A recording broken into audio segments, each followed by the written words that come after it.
그날 밤 나는 내 두 귀를 의심했습니다. 신혼여행을 다녀온 아들 부부가 본가에서 지내겠다고 했을 때 당연히 행복한 웃음소리로 가득할 줄 알았어요. 하지만 새벽 3시 2층에서 들려온 것은 웃음이 아니라 흐느낌이었습니다. 30살 된 내 아들이 두 손으로 얼굴을 감싸쥔 채 소리 없이 떨고 있었어요. 옆에서 자는 척하는 며느리에게 들키지 않으려고 온 힘을 다해 참고 있는 그 모습이었습니다. 신혼 첫 달에 남편이 혼자 우는 소리, 그 절망적인 떨림은 뼈가 부러져야만 나올 수 있는 비명이었어요. 차라리 큰 소리로 울었으면 모를까. 저렇게 가슴속 깊은 곳에서 터져나오는 무언의 울음은 내 심장을 날카롭게 찔렀습니다. 사연 시작 전 무료로 할 수 있는 구독과 좋아요 부탁드립니다. 또 어디에서 듣고 계신지 댓글 남겨주시면 인사드릴게요. 그때는 몰랐습니다. 행복해야 할 신혼부부가 들어오는 날이 우리 집에 그림자가 들이오는 시작이 될 줄은요. 아들 준호가 신혼여행에서 돌아온 건 지난달 20일째였습니다. 제주도에서 닷새를 보내고 온 신혼부부의 얼굴에는 당연히 웃음꽃이 피어 있어야 했어요. 하지만 대문을 들어서는 두 사람의 표정을 보는 순간 가슴 한구석이 이상하게 무거워졌습니다. 며느리 수진이는 정말 예쁜 아이였어요. 키가 크고 날씬한 몸매에 단정한 얼굴, 그리고 무엇보다 예의가 바른 아이였습니다. 결혼 전 처음 인사드리러 왔을 때부터 느꼈던 거예요. 이 아이라면 우리 준호와 잘 살겠구나 싶었어요. 어머님, 안녕하세요. 수진이가 깍듯하게 인사를 했을 때 목소리는 분명 밝았어요. 하지만 그 웃음이 어딘가 어색했습니다. 마치 연습을 해온 것처럼 입가에만 걸려있는 그런 웃음이었어요. 눈까지는 웃지 못하는 그런 표정이었습니다. 준호는 더 이상했어요. 우리 아들이 원래 말이 적은 편이긴 하지만 그날은 정말 5마디도 안 했습니다. 짐을 들고 2층으로 올라가면서도 고개를 푹 숙이고 있었어요. 신혼여행 얘기를 물어봐도 그냥 좋았다고, 재밌었다고 성의 없는 대답만 돌아왔습니다. 처음엔 그러려니 했어요. 결혼하고 신혼여행까지 다녀와서 지쳤겠거니 생각했습니다. 게다가 새 아파트 입주까지 6개월이나 기다려야 하니까 처가살이 아닌 시댁살이를 해야 하는 며느리 입장에서는 부담스러울 수도 있겠다 싶었어요. 그의 친정 어머니도 일찍 돌아가셨다고 들었거든요. 아버지 혼자 키운 외동딸이라고 했는데 그러니까 시댁 어른들과 어떻게 지내야 할지 몰라서 긴장하는 거겠다 싶었습니다. 6개월은 금세 지나갈 거야. 우리도 젊은 부부 눈치 안 보게 조심하고 너희들도 편하게 지내거라. 그렇게 말해줬는데도 수진이 표정은 여전히 굳어 있었어요. 고맙다는 인사는 정중하게 했지만 뭔가 마음 깊은 곳에 무거운 짐을 지고 있는 것 같았습니다. 첫날 저녁 수진이가 부엌 일을 도와주겠다고 나섰어요. 정말 성실한 아이였습니다. 김치찌개를 끓이는 걸 옆에서 보더니 어떻게 하는 건지 물어보기도 했어요. 준호가 좋아하는 반찬이 뭔지도 궁금해했습니다. 하지만 그 모든 질문들이 어딘가 의무적으로 느껴졌어요. 진짜 알고 싶어서 묻는 게 아니라 좋은 며느리가 되기 위해 해야 할 일이라서 묻는 것 같았습니다. 웃으면서 대답해주긴 했지만 뭔가 서로 간에 보이지 않는 벽이 있는 것 같았어요. 준호는 저녁 내내 밥만 먹었습니다. 평소라면 여행 얘기라도 신나게 해줬을 텐데 그날은 정말 조용했어요. 아버지가 제주도가 어땠냐고 물어봐도 그냥 괜찮았다는 대답뿐이었습니다. 수진이가 간간히 웃으면서 여행지 얘기를 해주긴 했는데 그것도 뭔가 어색했어요. 마치 대본을 읽는 것처럼 딱딱한 느낌이었습니다. 정말 즐거웠다면 그런 식으로 말하지 않을 텐데요. 첫날 밤 2층에서 두 사람이 대화하는 소리가 들렸어요. 목소리가 작아서 무슨 얘기인지는 알 수 없었지만 뭔가 진지한 대화를 나누고 있는 것 같았습니다. 한참 후에야 조용해졌어요. 이튿날 아침에도 분위기는 마찬가지였습니다. 수진이는 일찍 일어나서 아침 준비를 도와줬어요. 정말 부지런한 아이였습니다. 하지만 그 부지런함 속에서도 뭔가 불안한 기운이 느껴졌어요. 준호는 회사에 나가면서도 평소와 달랐습니다.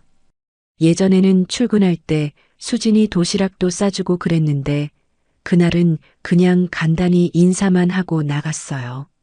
수진이가 현관까지 나와서 배웅했지만 준호는 뒤도 돌아보지 않았습니다. 수진이 혼자 집에 있는 동안 관찰해 봤어요. 아무래도 며느리니까 어떤 아이인지 알아봐야겠다 싶었거든요. 그런데 이상한 게 이 아이가 전화를 참 자주 받았습니다. 전화벨이 울리면 깜짝 놀라는 것 같았어요. 그리고 핸드폰을 보더니 잠깐 망설이다가 받곤 했습니다. 대화도 참 짧았어요. 네, 아니요. 그런 식의 대답만 하고 금세 끊었습니다. 전화를 끊고 나면 한동안 멍하니 앉아있곤 했어요. 뭔가 생각이 많은 표정이었습니다. 그럴 때마다 가슴이 답답해 보였어요. 점심때쯤 되니까 준호한테서 전화가 왔습니다. 수진이가 받더니 괜찮다고 어머님이 잘해주신다고 대답했어요. 하지만 그 목소리도 어딘가 힘이 없었습니다. 오후에는 수진이가 빨래를 했어요. 신혼여행에서 가져온 옷들을 세탁기에 돌리면서 문득 한숨을 쉬는 걸 봤습니다. 정말 작은 한숨이었는데 왜 그렇게 마음에 걸렸는지 몰라요. 저녁에 준호가 돌아왔을 때도 마찬가지였습니다. 현관문이 열리는 소리에 수진이가 나가서 맞이했는데 두 사람 사이에 어색한 기운이 감돌았어요. 신혼부부라면 서로 보고 반가워해야 할 텐데 마치 어색한 동거인 같은 느낌이었습니다. 그날 밤 잠자리에 들려고 하는데 이상한 소리가 들렸어요. 처음엔 바람 소리인 줄 알았는데 자세히 들어보니 사람이 한숨 쉬는 소리였습니다. 2층에서 들려오는 것 같았어요. 잠들기 전에 한 번 더 들렸습니다. 정말 깊고 무거운 한숨이었어요. 신혼부부가 내는 소리라고는 도저히 믿기지 않았습니다. 다음 날도 그 다음 날도 똑같았어요. 수진이는 예의 바르고 부지런했지만 어딘가 불안해 보였고 준호는 점점 더 말이 없어졌습니다. 그리고 밤마다 들리는 그 한숨 소리들. 일주일쯤 지났을 때 확실히 느꼈어요. 뭔가 잘못됐다는 걸요. 이건 단순히 새로운 환경에 적응하지 못해서 생기는 어색함이 아니었습니다. 더 깊고 심각한 문제가 있는 것 같았어요. 어느 날 오후 수진이가 베란다에 나가서 빨래를 널고 있는데 또 전화가 왔어요. 이번에는 벨소리를 듣자마자 얼굴이 하얘졌습니다. 손이 떨리는 것까지 보였어요. 베란다 문을 닫고 작은 목소리로 통화를 했는데 무슨 얘기인지는 들리지 않았습니다. 하지만 수진이의 어깨가 떨리는 게 보였어요. 전화를 끊고 나서는 한참 동안 그 자리에 서 있었습니다. 그날 저녁 준호에게 물어봤어요. 너희 둘 무슨 일 있니? 준호가 깜짝 놀라는 표정을 지었습니다. 그리고는 고개를 젓더니 아무 일 없다고 대답했어요. 하지만 그 눈빛이 거짓말을 하고 있다는 걸 알 수 있었습니다. 수진이도 마찬가지였어요. 괜찮다고 적응하느라 조금 힘들 뿐이라고 했지만 그 말을 할 때 눈을 제대로 마주치지 못했습니다. 그날 밤 한숨 소리가 더 선명하게 들렸어요. 그리고 뭔가 작게 흐느끼는 소리까지 섞여 있는 것 같았습니다. 새벽 2시쯤이었어요. 잠에서 깬 김에 물이라도 한 잔 마시려고 부엌으로 내려갔는데 2층에서 정말 작은 목소리가 들렸습니다. 괜찮아, 괜찮을 거야. 누군가 자기 자신을 달래는 것 같은 목소리였어요. 준호의 목소리인지 수진이의 목소리인지는 확실하지 않았지만 분명히 누군가 혼자서 중얼거리고 있었습니다.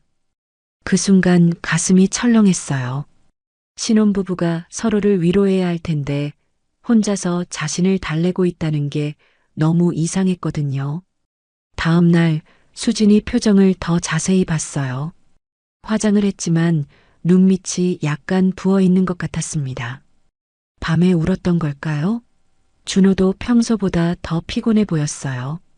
점심을 같이 먹으면서 넌지시 물어봤습니다. 수진아, 혹시 우리 집에서 불편한 거 있니?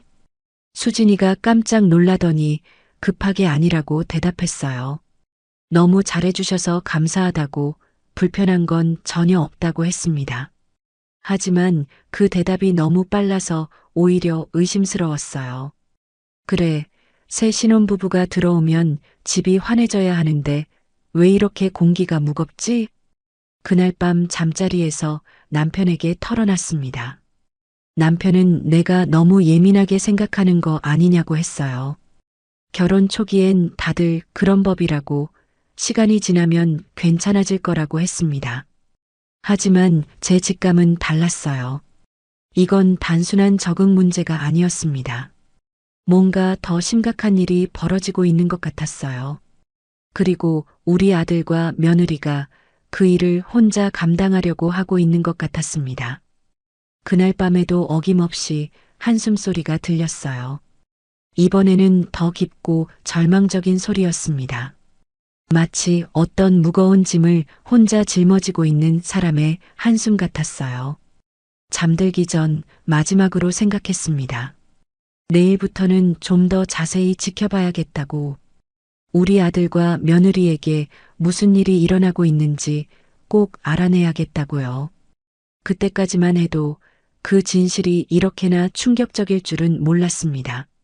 새벽 3시 침묵 속에서도 들리는 소리가 있습니다. 그건 바로 사람의 마음이 부서지는 소리였어요.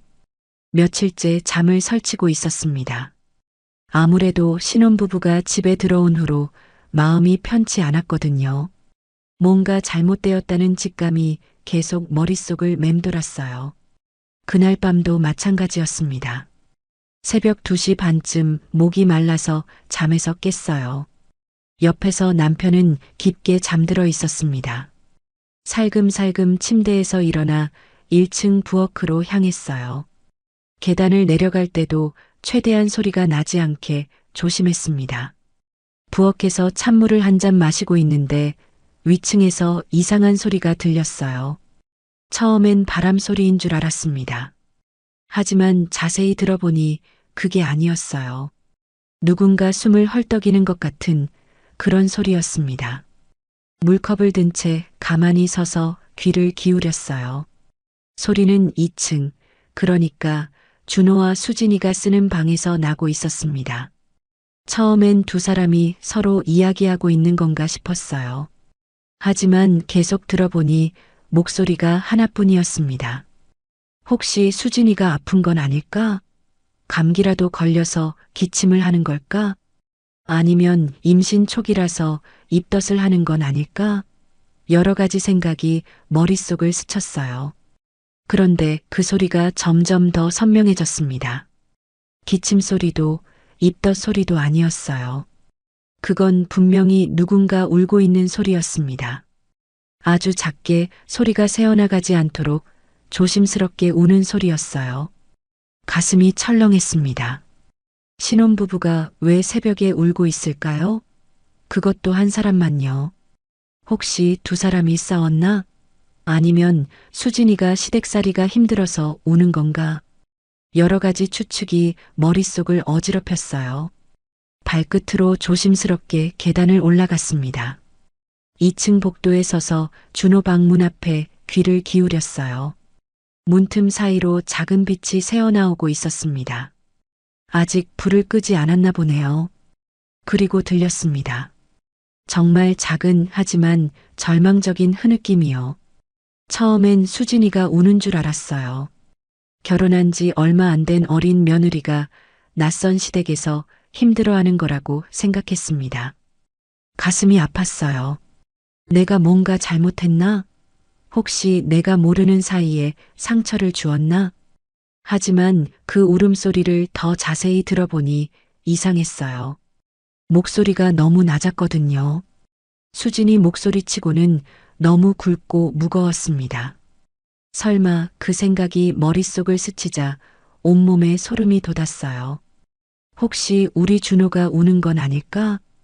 그럴 리 없다고 생각했어요. 우리 아들이 왜 울어야 해요? 새신랑이 되어서 행복해야 할 아들이 왜 새벽에 혼자 울고 있어야 하죠? 하지만 그 울음소리는 계속되었습니다. 정말 조용하고 절망적인 울음이었어요. 마치 세상 끝에 혼자 남겨진 사람이 우는 것 같았습니다. 더 이상 참을 수가 없었어요. 그 소리를 들으면서 그냥 서 있을 수만은 없었습니다. 문틈으로 살짝 들여다봤어요. 그 순간 제 심장이 멎는 줄 알았습니다. 침대 가장자리에 앉아 있는 건 수진이가 아니라 우리 준호였어요. 두 손으로 얼굴을 감싸 쥔 채 어깨를 떨고 있었습니다. 소리가 새어나가지 않도록 입을 틀어막고 울고 있었어요. 수진이는 침대에 누워 자고 있는 것 같았습니다. 아니, 자는 척하고 있는 것 같았어요. 몸이 너무 굳어 있었거든요. 진짜 깊게 잠든 사람의 자세가 아니었습니다.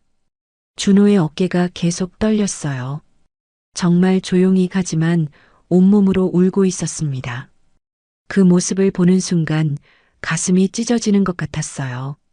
내 아들이 30살 된 내 아들이 새벽에 혼자 울고 있었습니다. 그것도 신혼 첫 달에요.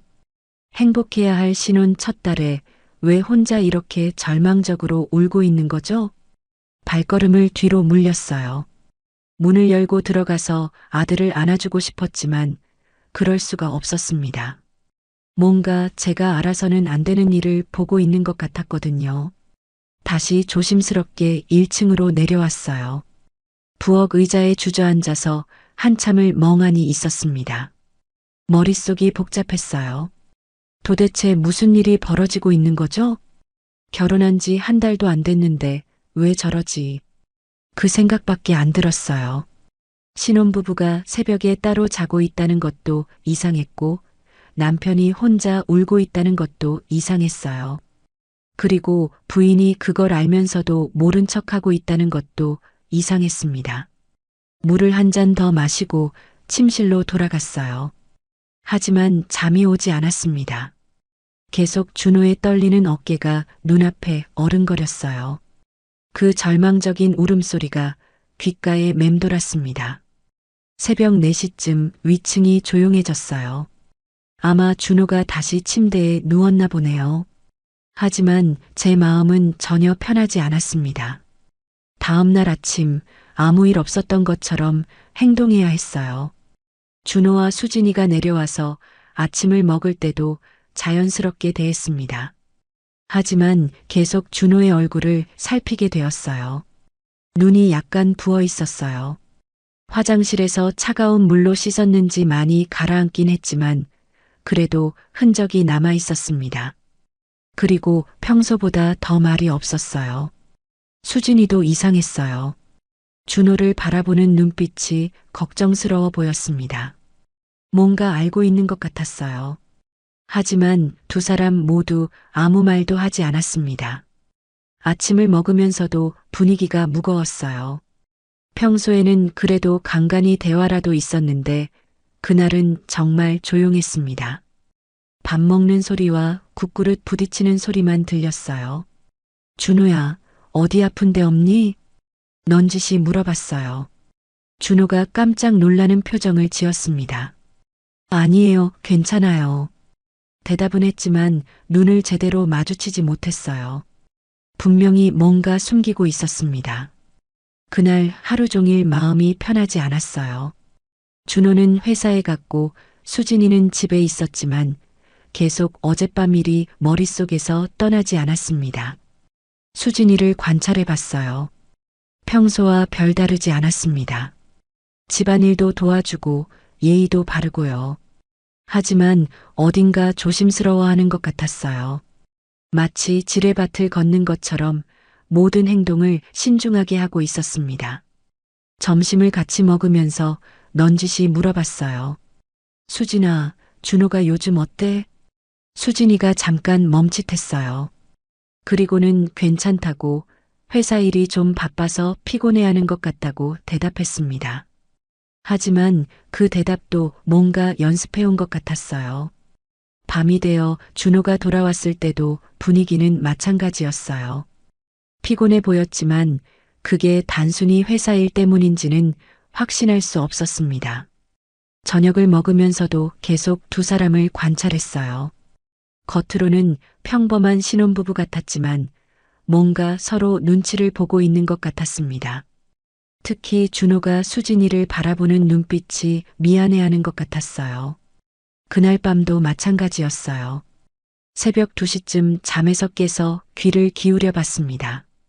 다행히 울음소리는 들리지 않았어요. 하지만 안심할 수는 없었습니다. 다음 날 밤에도, 그 다음 날 밤에도 같은 일이 반복되었어요. 가끔씩 새벽에 위층에서 작은 소리가 들렸습니다. 때로는 울음소리였고, 때로는 한숨소리였어요. 그리고 가끔은 아주 작은 목소리로 무언가 중얼거리는 소리도 들렸습니다. 일주일 정도 지나자 확신했어요. 이건 정상적인 신혼부부의 모습이 아니라는 걸요. 준호는 날이 갈수록 말이 없어졌어요. 예전에는 회사 얘기라도 간간히 해줬는데 이제는 물어봐도 간단하게만 대답했습니다. 그리고 자주 멍하니 있곤 했어요. 수진이도 마찬가지였어요. 처음에는 긴장해서 그런 줄 알았는데 이제는 뭔가 다른 이유가 있는 것 같았습니다. 전화를 받을 때마다 표정이 굳어졌고 통화 후에는 한동안 넋을 잃고 있곤 했어요. 그리고 가장 이상한 건 두 사람이 서로 대화를 거의 하지 않는다는 것이었어요. 신혼부부라면 끝없이 할 얘기가 있을 텐데 이 둘은 꼭 필요한 말 외에는 거의 입을 열지 않았습니다. 어느 날 저녁 준호가 일찍 들어온 날이었어요. 수진이가 베란다에 나가서 빨래를 널고 있을 때 준호가 소파에 앉아서 TV를 보고 있었습니다. 하지만 TV를 보는 게 아니라 그냥 멍하니 화면을 바라보고 있었어요. 준호야. 불러봤어요. 한참 후에야 대답했습니다. 네, 엄마. 무슨 일 있니? 없어요. 너 요즘 이상해. 무슨 고민 있으면 엄마한테 말해봐. 준호가 잠깐 망설이는 것 같았어요. 뭔가 말하고 싶어 하는 것 같았지만 결국 아무 말도 하지 않았습니다. 정말 괜찮아요, 엄마. 걱정하지 마세요. 하지만 그 말을 할 때 목소리가 떨렸어요. 그리고 눈을 제대로 마주치지 못했습니다. 그날 밤 또다시 위층에서 소리가 들렸어요. 이번에는 전보다 더 절망적인 울음소리였습니다. 그리고 중간중간 뭔가 중얼거리는 소리도 들렸어요. 이번에는 참을 수가 없었어요. 다시 2층으로 올라가서 문틈으로 들여다봤습니다. 준호가 침대 가장자리에 앉아서 고개를 떨구고 있었어요. 수진이는 여전히 누워 있었지만 이번에는 등을 돌리고 있었습니다. 두 사람 사이의 거리가 이상하게 멀어 보였어요. 준호가 작은 목소리로 뭔가 중얼거렸어요. 어떻게 하지, 어떻게 하지. 그 말이 들린 순간 가슴이 찢어지는 것 같았어요. 내 아들이 혼자서 어떻게 하지를 반복하고 있었습니다. 뭔가 심각한 고민이 있는 게 분명했어요. 수진이도 자는 게 아니었어요. 어깨가 미세하게 떨리고 있었거든요. 두 사람 모두 잠들지 못하고 각자의 걱정에 빠져 있는 것 같았습니다. 더 이상 지켜볼 수가 없었어요. 조용히 1층으로 내려와서 침실로 돌아갔습니다. 하지만 잠은 전혀 오지 않았어요. 아들아, 무슨 일 있니? 엄마는 내 눈에서 세상이 무너진 사람 눈빛을 봤어. 마음속으로 계속 그렇게 중얼거렸어요. 하지만 답은 나오지 않았습니다.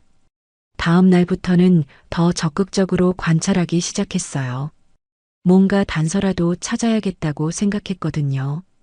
이 상황을 더 이상 그냥 둘 수는 없었습니다. 그리고 며칠 후 정말 이상한 일을 발견하게 되었어요. 어떤 비밀은 작은 틈새로 새어나오기 마련입니다. 그날도 그랬어요. 아주 작은 실수 하나가 모든 걸 바꿔놓았습니다. 준호가 아침에 회사에 간 후 수진이와 둘이서 집에 있었어요. 며칠째 계속된 관찰로 제 신경이 예민해져 있었습니다. 아들의 새벽 울음소리, 그리고 두 사람 사이의 어색한 분위기. 분명히 뭔가 심각한 일이 벌어지고 있었거든요. 수진이는 평소처럼 집안일을 도와주고 있었어요. 진짜 부지런한 아이였습니다. 아침 설거지를 끝내고 거실 청소까지 했어요. 하지만 제 눈에는 그 모든 행동이 어딘가 강박적으로 보였습니다. 마치 자신이 완벽한 며느리라는 걸 증명하려는 것 같았어요. 아니면 뭔가 잘못한 일이 있어서 그걸 만회하려는 것 같기도 했고요. 10시쯤 되었을 때였어요. 수진이가 베란다로 나가서 빨래를 널고 있었습니다. 저는 부엌에서 점심 준비를 하고 있었고요. 평범한 오전이었어요. 그런데 갑자기 핸드폰 벨소리가 울렸습니다. 처음에는 제 전화인 줄 알고 가방을 뒤졌어요. 하지만 제 핸드폰은 조용했습니다. 벨소리는 베란다 쪽에서 나고 있었어요. 수진이의 전화였네요. 그런데 이상한 게 벨소리가 몇 번 울렸는데도 받지 않는 거예요. 보통은 금방 받았거든요. 부엌에서 베란다 쪽을 슬쩍 봤어요. 수진이가 빨래를 널던 손을 멈추고 핸드폰을 내려다보고 있었습니다. 그런데 그 표정이, 얼굴이 하얗게 질려 있었어요. 마치 무서운 걸 본 것처럼요. 벨소리가 계속 울렸어요. 수진이는 한참 동안 핸드폰을 바라보더니 마지못해 전화를 받았습니다. 그리고는 베란다 문을 살짝 닫았어요. 그 순간 직감했어요. 이건 평범한 전화가 아니라는 걸요. 부엌에서 자연스럽게 설거지를 하는 척하면서 귀를 기울였어요. 베란다 문이 닫혀 있긴 했지만 작은 소리는 들릴 수 있었거든요. 수진이의 목소리가 들렸어요. 아주 작고 떨리는 목소리였습니다. 아니요, 아직 말 안 했어요. 첫 마디부터 심상치 않았어요. 뭘 말 안 했다는 걸까요?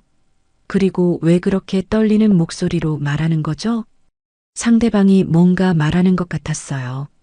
수진이는 계속 듣고만 있었습니다. 그런데 그 사이사이에 작은 한숨 소리가 들렸어요. 제발 오늘은 그냥 넘어가요. 그 말을 들은 순간 온몸에 소름이 돋았어요. 제발 넘어가 달라고? 뭘 넘어가 달라는 거죠? 그리고 왜 그렇게 애원하는 목소리로 말하는 거예요? 상대방이 또 뭔가 말했나 봐요. 수진이의 목소리가 더 작아졌습니다. 시간을 좀 더 주세요. 정말로 곧 해결할게요. 해결? 뭘 해결한다는 거죠? 수진이가 혼자서 해결해야 할 일이 있다는 뜻인가요? 그 후로는 상대방이 계속 말하는 것 같았어요. 수진이는 거의 말을 하지 않았습니다. 가끔 네, 알겠어요 정도만 대답했어요. 그런데 그 목소리가 점점 더 절망적으로 들렸습니다. 3분 정도 지나서 전화가 끝났어요. 수진이가 베란다 문을 열고 들어오는 소리가 들렸습니다. 저는 재빨리 설거지에 집중하는 척했어요. 수진이가 부엌으로 들어왔는데 그 얼굴을 보고 깜짝 놀랐어요. 정말 하얗게 질려 있었거든요. 마치 귀신을 본 것처럼요. 수진아, 괜찮니? 얼굴이 왜 그래? 물어봤어요. 수진이가 깜짝 놀라더니 급하게 괜찮다고 대답했습니다. 괜찮아요, 어머님. 그냥 친구가 좀 힘든 일이 있다고 해서요. 친구요? 그런데 왜 수진이가 그렇게 힘들어해야 하죠? 친구 일이라면 수진이가 저렇게 절망적인 표정을 지을 이유가 없잖아요. 그 후로 수진이는 계속 불안해했어요. 손이 떨리는 것도 보였고 자꾸 핸드폰을 확인했습니다. 마치 또 전화가 올까봐 두려워하는 것 같았어요. 점심을 준비하면서도 멍하니 있었어요. 평소라면 이것저것 도와주겠다고 나섰을 텐데 그날은 그냥 의자에 앉아서 멍하니 있었습니다.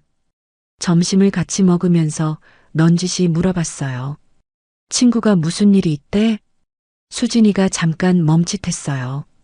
그리고는 별일 아니라고 금방 해결될 거라고 대답했습니다. 하지만 그 대답이 전혀 설득력이 없었어요. 그날 오후에도 수진이는 계속 불안해했어요. 평소에는 TV라도 보거나 핸드폰을 만지작거렸는데 그날은 그냥 소파에 앉아서 멍하니 있었습니다. 그리고 2시쯤 또 전화가 왔어요. 이번에는 반응이 더 심했어요. 벨소리를 듣자마자 얼굴이 새파랗게 변했습니다. 손도 덜덜 떨렸어요. 전화를 받더니 재빨리 베란다로 나갔어요. 이번에는 문을 완전히 닫았습니다. 하지만 목소리가 너무 커서 들릴 수밖에 없었어요. 안 돼요. 그러면 안 돼요. 수진이가 거의 울음 섞인 목소리로 외쳤어요. 그 소리를 듣고 심장이 철렁했습니다. 뭔가 심각한 일이 벌어지고 있는 게 분명했어요. 이건 단순한 친구 문제가 아니었습니다. 베란다 쪽으로 조심스럽게 다가갔어요. 수진이가 계속 울고 있는 소리가 들렸습니다. 제발요, 제발 그러지 마세요. 애원하는 목소리였어요. 마치 무릎 꿇고 빌고 있는 것 같았습니다. 상대방이 또 뭔가 말했나 봐요. 수진이가 흐느끼면서 대답했어요. 돈이 없어요. 정말로 없어요. 그 순간 모든 게 명확해졌어요. 이건 돈 문제였습니다. 누군가 수진이에게 돈을 요구하고 있었어요. 가슴이 철렁했어요. 혹시 수진이가 빚이 있는 건가요? 아니면 누군가 수진이를 협박하고 있는 건가요? 전화는 5분 정도 더 지속되었어요. 수진이는 계속 울면서 상대방의 말을 들었습니다. 가끔 네, 알겠어요라고 대답했지만 목소리가 완전히 죽어 있었어요. 전화가 끝나고 수진이가 베란다에서 나왔는데 눈이 빨갛게 부어 있었어요. 완전히 울었던 거네요. 수진아. 말을 걸려고 했는데 수진이가 급하게 화장실로 들어갔어요. 아마 울었던 흔적을 지우려는 것 같았어요. 10분 후에 나왔을 때는 찬물로 얼굴을 씻어서 좀 나아 보였어요. 하지만 여전히 창백했고 눈빛이 불안해 보였습니다. 어머님, 죄송해요. 친구가 좀 심각한 일이 있어서요. 또 친구 얘기를 했어요. 하지만 이번에는 확신했습니다. 이건 친구 일이 아니라는 걸요. 돈이 없다고 했잖아요.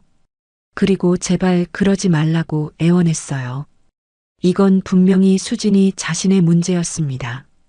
그날 저녁 준호가 돌아왔을 때 수진이의 표정을 유심히 봤어요. 남편이 돌아온 걸 반가워해야 할 텐데 오히려 더 불안해 보였습니다. 준호도 수진이의 표정을 눈치챈 것 같았어요. 걱정스러운 눈빛으로 바라봤지만 딱히 뭘 묻지는 않았습니다. 저녁을 먹으면서도 분위기가 무거웠어요. 수진이는 거의 밥을 먹지 않았습니다. 계속 핸드폰을 신경 쓰면서 불안해했어요. 준호도 평소보다 더 조용했어요. 뭔가 알고 있는 것 같았지만 아무 말도 하지 않았습니다. 그날 밤 또다시 위층에서 소리가 들렸어요. 이번에는 두 사람이 작게 대화하는 소리였습니다. 무슨 얘기인지는 들리지 않았지만 분위기가 심각해 보였어요. 새벽에 한 번 더 깼는데 이번에는 수진이가 우는 소리가 들렸어요. 정말 작게 소리가 새어나가지 않게 조심스럽게 울고 있었습니다. 다음 날부터는 수진이를 더 자세히 관찰하기 시작했어요. 전화가 올 때마다 어떤 반응을 보이는지, 통화 내용은 뭔지, 통화 후에는 어떻게 행동하는지요. 패턴이 있었어요. 전화는 보통 오전 10시와 오후 2시에 왔습니다. 때로는 저녁에도 왔어요.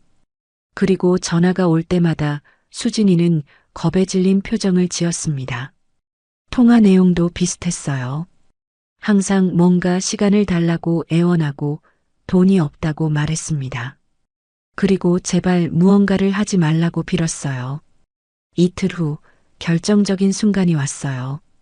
그날도 오전 10시쯤 전화가 왔는데 수진이가 베란다로 나가기 전에 잠깐 망설였어요. 그 틈에 일부 대화를 들을 수 있었습니다. 언제까지 기다려야 하는 거야? 상대방의 목소리가 들렸어요. 남자 목소리였고 상당히 위협적이었습니다. 수진이가 떨리는 목소리로 대답했어요. 일주일만 더요. 정말로 일주일만 더 주세요. 일주일? 뭘 일주일만 더 달라는 거죠? 그러면서 베란다로 나갔어요. 하지만 이미 충분히 들었습니다. 누군가 수진이를 압박하고 있었어요. 그리고 그게 돈과 관련된 일이라는 것도 확실했습니다. 그날 오후 수진이가 잠깐 밖에 나간 사이에 생각을 정리해 봤어요. 첫째, 수진이에게 정기적으로 전화를 거는 사람이 있습니다. 둘째, 그 사람은 수진이에게 돈을 요구하고 있어요. 셋째, 수진이는 그 돈을 줄 수 없는 상황입니다. 넷째, 준호도 이 일을 알고 있지만 해결하지 못하고 있어요. 그렇다면 도대체 누가 우리 며느리를 이렇게 괴롭히고 있는 거죠? 사채업자일까요? 아니면 수진이가 누군가에게 빚을 졌을까요? 하지만 수진이는 결혼 전까지 평범한 직장인이었어요. 큰 빚을 질 일이 있었을까요?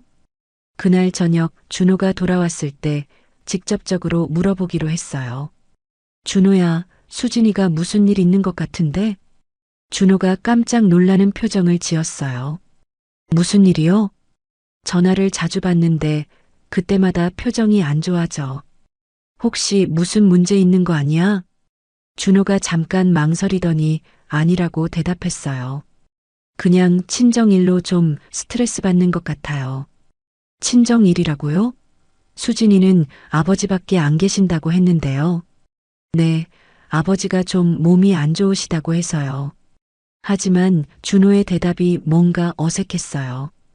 거짓말을 하고 있는 것 같았습니다. 그날 밤에도 위층에서 소리가 들렸어요. 이번에는 준호와 수진이가 다투는 것 같았습니다. 목소리가 높아졌다가 낮아졌다가 했어요. 새벽 2시쯤 수진이가 또 울었어요. 이번에는 소리를 감추지도 못할 정도로 절망적인 울음이었습니다. 다음 날 아침 수진이의 얼굴을 보고 깜짝 놀랐어요. 눈이 완전히 부어 있었고 얼굴이 창백했습니다. 밤새 울었다는 게 뻔히 보였어요. 그리고 그날 오전 결정적인 일이 벌어졌어요. 10시 정각에 전화가 왔는데 이번에는 수진이가 전화를 받지 않았어요. 계속 울리게 놔뒀습니다. 하지만 상대방이 포기하지 않았어요. 끊었다가 다시 걸고 또 끊었다가 다시 걸었습니다. 결국 수진이가 울면서 전화를 받았어요. 그리고 베란다로 나가서 한 말이 제발요 더 이상은 못해요. 정말로 죽을 것 같아요. 그 말을 듣는 순간 온몸이 떨렸어요. 죽을 것 같다고요? 도대체 누가 우리 며느리를 이렇게 몰아붙이고 있는 거죠? 더 이상 가만히 있을 수 없었어요. 이 문제의 정체를 반드시 알아내야 했습니다. 사람이 죄가 있으면 눈빛이 흔들려. 저 아이 뭔가 숨기고 있네. 그날부터 본격적인 추적이 시작되었어요.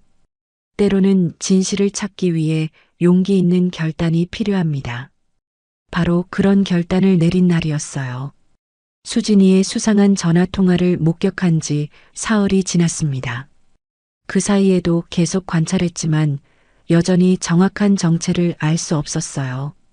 다만 확실한 건 누군가 우리 며느리를 괴롭히고 있다는 것뿐이었습니다. 그런데 가장 이상한 건 우리 준호였어요. 분명히 이 일을 알고 있는 것 같은데 저에게는 아무 말도 하지 않았습니다. 오히려 거짓말까지 하면서 숨기려고 했어요. 도대체 우리 아들에게 무슨 일이 일어난 거죠? 왜 이렇게 괴로워하면서도 엄마에게 말하지 않는 거예요? 그날 오후 결심했습니다. 더 이상 추측만 할 수는 없었어요. 정확한 진실을 알아내야 했습니다. 준호와 수진이가 모두 밖에 나간 사이 전자상가로 갔어요. 작은 녹음기를 하나 사기 위해서였습니다. 가게 아저씨가 여러 종류를 보여줬어요. 크기도 다르고 기능도 다르더라고요. 저는 가장 작고 간단한 걸로 골랐습니다. 손바닥 크기의 검은색 녹음기였어요. 사용법도 간단했어요. 빨간 버튼을 누르면 녹음이 시작되고 다시 누르면 멈춘다고 했습니다. 재생은 파란 버튼을 누르면 되고요. 집에 돌아와서 2층으로 올라갔어요. 준호 방에 들어가서 녹음기를 숨길 곳을 찾았습니다. 너무 뻔한 곳에 두면 들킬 수 있으니까 신중하게 위치를 정해야 했어요. 책상 밑이 좋겠다 싶었어요. 의자 뒤쪽 구석진 곳에 두면 눈에 잘 띄지 않을 것 같았습니다. 그리고 그 자리라면 침대에서 나누는 대화도 잘 들릴 거예요. 녹음 버튼을 누르고 조심스럽게 제자리에 놓았어요. 빨간 불이 작게 깜빡이는 게 보였지만 어둠 속에서는 잘 보이지 않았습니다. 가슴이 두근거렸어요. 이런 일을 해본 적이 없어서 떨렸거든요. 하지만 어쩔 수 없었습니다. 다른 방법으로는 진실을 알 수 없을 것 같았어요. 그날 저녁 준호와 수진이가 돌아왔을 때 최대한 자연스럽게 행동했어요. 평소와 다름없이 저녁을 준비하고 함께 식사를 했습니다. 하지만 계속 2층이 신경 쓰였어요. 혹시 녹음기를 발견하지는 않을까? 아니면 고장이라도 나면 어떻게 하지? 그날 밤 위층에서 또 작은 소리가 들렸어요. 두 사람이 무언가 이야기하고 있는 것 같았습니다. 녹음기가 제대로 작동하고 있기를 바랐어요. 다음 날도 그 다음 날도 기다렸어요. 너무 빨리 확인하면 의심받을 수 있으니까 며칠은 기다려야 했습니다. 사흘째 되는 날 오후 드디어 기회가 왔어요. 준호는 회사에 있고 수진이는 친구를 만나러 나갔습니다. 3시간 정도 혼자 있을 수 있었어요. 2층으로 올라가서 조심스럽게 준호 방에 들어갔어요. 녹음기가 그대로 있는지 먼저 확인했습니다. 다행히 원래 자리에 그대로 있었어요. 녹음기를 꺼내서 정지 버튼을 눌렀어요. 화면에 시간이 표시되어 있었는데 꽤 오래 녹음된 것 같았습니다. 적어도 몇 시간은 된 것 같았어요. 1층으로 내려와서 소파에 앉았어요. 그리고 조심스럽게 재생 버튼을 눌렀습니다. 처음에는 조용한 소리만 들렸어요. 아마 낮에 아무도 없을 때 녹음된 부분인 것 같았습니다. 빨리 감기 버튼을 눌러서 소리가 있는 부분을 찾았어요. 갑자기 목소리가 들렸어요. 준호의 목소리였습니다. 오늘도 전화 왔어? 네, 아침에 한 번, 점심에 한 번요. 수진이의 목소리였어요. 두 사람이 대화하고 있었습니다. 뭐라고 했는데? 이번 주 안에 돈 마련하라고, 안 그러면 직접 찾아오겠다고 했어요. 직접 찾아온다고요? 어디로요? 여기로요, 시댁으로요. 그 말을 듣고 온몸이 떨렸어요.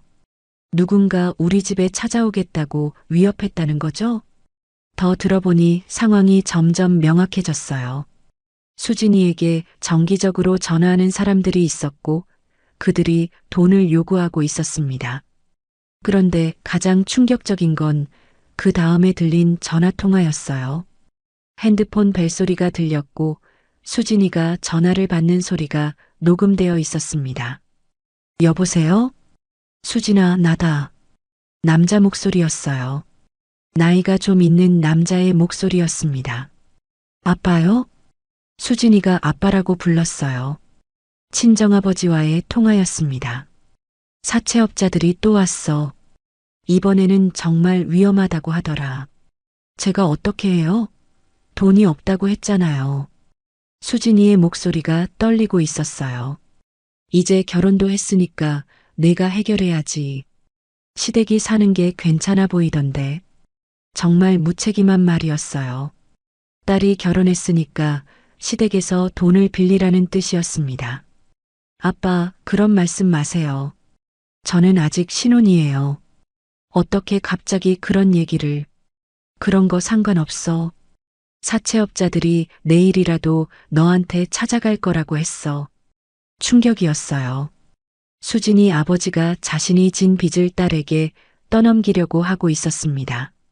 아빠가 빚진 거예요. 제가 왜 갚아야 해요? 가족이잖아. 어차피 내가 안 갚으면 우리 집으로 찾아와서 난리 날 거야. 정말 이기적인 아버지였어요. 자신의 문제를 딸에게 전가하고 있었습니다. 얼마나 빌리신 거예요? 2천만 원 정도. 2천만 원이라고요? 신혼부부가 갑자기 마련할 수 있는 돈이 아니었어요. 수진이가 절망적인 목소리로 말했어요. 아빠, 그런 큰 돈은 어떻게 마련해요? 저희는 새 아파트 계약금도 겨우 마련했다고요. 그건 내가 알아서 해. 남편한테 말하든지 시댁에서 빌리든지. 남편한테 말하라고요? 결혼한 지 한 달도 안 됐는데 어떻게 그런 말을. 그건 내일이야. 어쨌든 이번 주 안에 해결해. 전화가 끊어지는 소리가 들렸어요. 그리고 수진이가 흐느끼는 소리가 들렸습니다. 정말 화가 났어요. 어떻게 아버지가 딸에게 이럴 수 있죠? 자신이 도박으로 진 빚을 갓 결혼한 딸에게 떠넘기다니요. 녹음을 계속 들어보니 이런 일이 한두 번이 아니었어요. 수진이 아버지는 계속해서 딸에게 전화해서 돈을 달라고 압박했습니다. 그리고 더 심각한 건 사채업자들이 직접 수진이에게 연락하기 시작했다는 것이었어요. 또 다른 남자 목소리가 들렸어요. 이번에는 더 위협적이고 거친 목소리였습니다. 김수진 씨죠? 네, 누구세요? 아버지 빚건으로 전화드렸어요. 만나서 얘기해야겠는데요. 저는 아무것도 모르는데요. 아버지 일은 아버지가 해결하셔야죠. 그런 식으로 나오시면 곤란해요. 가족이 진 빚은 가족이 갚는 게 당연하지. 법적으로는 제가 갚을 의무가 없어요. 법이 뭐가 중요해요? 우리는 그런 거 안 따져요. 정말 악질적인 사채업자였어요. 법적 근거도 없으면서 위협을 하고 있었습니다. 어쨌든 이번 주 안에 돈 마련하세요. 안 그러면 직접 찾아갈 거예요. 어디로요? 시댁으로요. 주소 알고 있거든요. 그 말을 듣고 온몸이 떨렸어요. 사채업자들이 우리 집 주소를 알고 있다고요? 수진이가 울면서 애원했어요. 제발 그러지 마세요.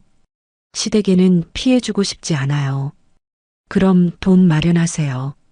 아무래도 시댁이 여유가 있어 보이던데요. 저희는 신혼이라 돈이 없어요. 정말로요. 그건 우리가 판단할 일이에요. 만약 이번 주에 연락 안 주시면 직접 가서 시어머니한테 얘기할 거예요. 충격이었어요. 사채업자들이 저에게 직접 얘기하겠다고 위협하고 있었던 거예요. 전화가 끊어진 후 수진이가 한참 동안 우는 소리가 들렸어요. 정말 절망적인 울음이었습니다. 그리고 준호가 돌아와서 수진이를 위로하는 소리도 들렸어요. 괜찮아. 우리가 뭔가 방법을 찾을 거야. 하지만 준호의 목소리도 확신이 없었어요. 두 사람 모두 막막해하고 있었습니다. 어떻게 하지 시어머니한테 어떻게 말해. 수진이가 중얼거리는 소리도 들렸어요. 말할 수 없어. 이런 일로 가족들한테 피해 줄 수는 없어. 착한 아이였어요. 자신의 문제인데도 시댁에 피해 주지 않으려고 애쓰고 있었습니다. 녹음기를 끄고 한참 동안 멍하니 앉아 있었어요. 머릿속이 복잡했습니다. 모든 게 명확해졌어요. 수진이가 왜 그렇게 불안해했는지, 전화를 받을 때마다 왜 그렇게 떨었는지, 준호가 왜 매일 밤 울었는지요. 수진이 아버지가 도박으로 진 빚을 사채업자들이 딸에게 떠넘기고 있었어요. 그리고 수진이는 신혼초라서 시댁에 말하기 어려워하고 있었고요. 준호는 알게 되었지만 해결할 방법이 없어서 매일 괴로워하고 있었던 거예요. 가슴이 아팠어요. 우리 신혼부부가 이런 고생을 혼자 하고 있었다니요. 그런데 동시에 화도 났어요. 수진이 아버지에게요. 어떻게 자기 딸의 신혼을 이렇게 망칠 수 있죠? 그리고 사채업자들에게는 더 화가 났어요. 아무런 법적 근거도 없으면서 순진한 신혼부부를 이렇게 협박하다니요. 녹음기를 다시 2층에 가져다 놓았어요. 원래 자리에 조심스럽게 두고 녹음을 다시 시작했습니다. 이제 어떻게 해야 할까요? 모른 척 해야 할까요? 아니면 수진이와 준호에게 알고 있다고 말해야 할까요? 아니면 제가 직접 나서야 할까요? 그 애가 울던 이유가 사랑 때문이 아니었구나. 이제 모든 걸 알았어요. 하지만 알고 나니 더 힘들었습니다. 어떻게 해결해야 할지 막막했거든요. 그날 저녁 수진이가 돌아왔을 때 평소와 다름없이 대했어요. 하지만 그 아이를 보는 시각이 완전히 달라졌습니다. 더 이상 어색한 며느리가 아니었어요. 억울한 일을 당하고 있는 불쌍한 딸이었습니다. 이제부터는 제가 나서야겠다고 다짐했어요.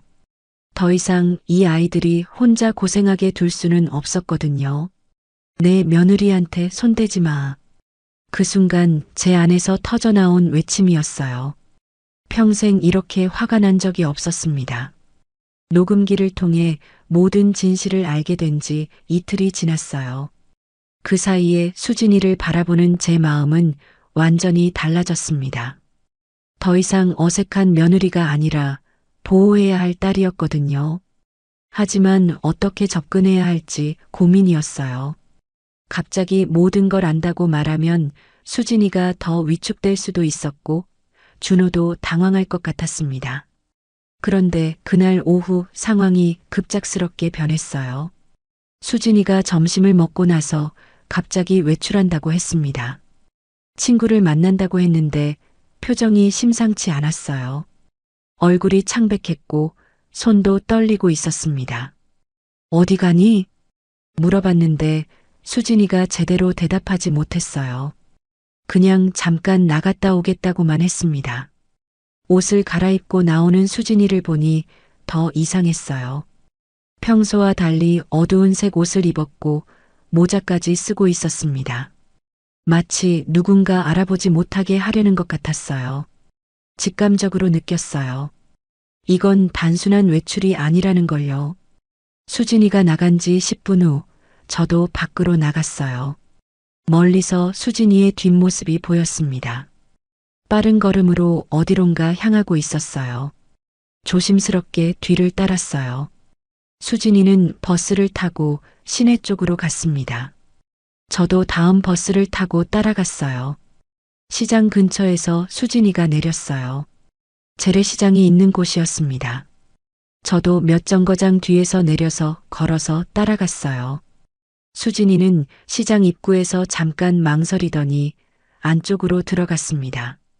사람이 많아서 놓칠 뻔했지만 다행히 계속 따라갈 수 있었어요. 시장 안쪽 골목으로 들어가더라고요. 사람들이 별로 없는 조용한 골목이었습니다. 수진이가 어느 한 지점에서 멈춰 섰어요.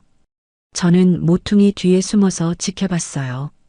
수진이가 뭔가를 기다리고 있는 것 같았습니다.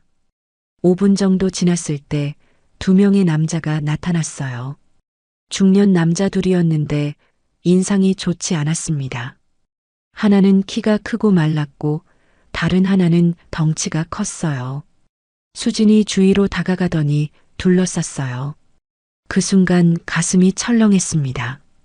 이 사람들이 바로 사채업자들이구나 싶었어요. 왔네, 김수진 씨. 키 큰 남자가 말했어요. 목소리가 차갑고 위협적이었습니다. 수진이가 작은 목소리로 대답했어요. 시간을 좀 더 주세요. 시간을 더 달라고요? 벌써 일주일이나 기다렸는데? 덩치 큰 남자가 끼어들었어요. 목소리가 거칠었습니다. 수진이가 고개를 숙였어요. 그 모습을 보니 가슴이 아팠습니다. 아버지 빚은 내가 갚아야지. 결혼했다고 모를 줄 알아? 키 큰 남자가 계속 압박했어요. 저는 보증을 선 적이 없어요. 법적으로도 갚을 의무가. 법이 뭐가 중요해? 가족이잖아. 덩치 큰 남자가 수진이에게 한 걸음 더 다가갔어요. 위협적인 자세였습니다. 수진이가 뒤로 물러서면서 떨리는 목소리로 말했어요. 돈이 없어요. 정말로 없어요.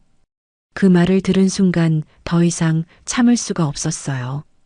우리 며느리가 저렇게 괴롭힘을 당하고 있는데 어떻게 그냥 서 있을 수 있겠어요? 없다고? 시댁이 사는 게 괜찮아 보이던데? 키 큰 남자가 냉소적으로 웃으면서 말했어요. 아파트도 크고 자동차도 좋고 돈 없다는 소리가 웃기네. 수진이가 급하게 고개를 저었어요. 그건 시댁 거예요. 저희는 정말 돈이 없어요. 그럼 시댁에서 빌려와. 덩치 큰 남자가 단호하게 말했어요. 어떻게 그런 말을 결혼한 지 한 달도 안 됐는데. 수진이가 울먹이는 목소리로 대답했어요. 그건 내일이고 우리는 상관없어. 키 큰 남자가 수진이에게 더 가까이 다가갔어요. 수진이가 뒤로 밀려나며 벽에 등을 댔습니다.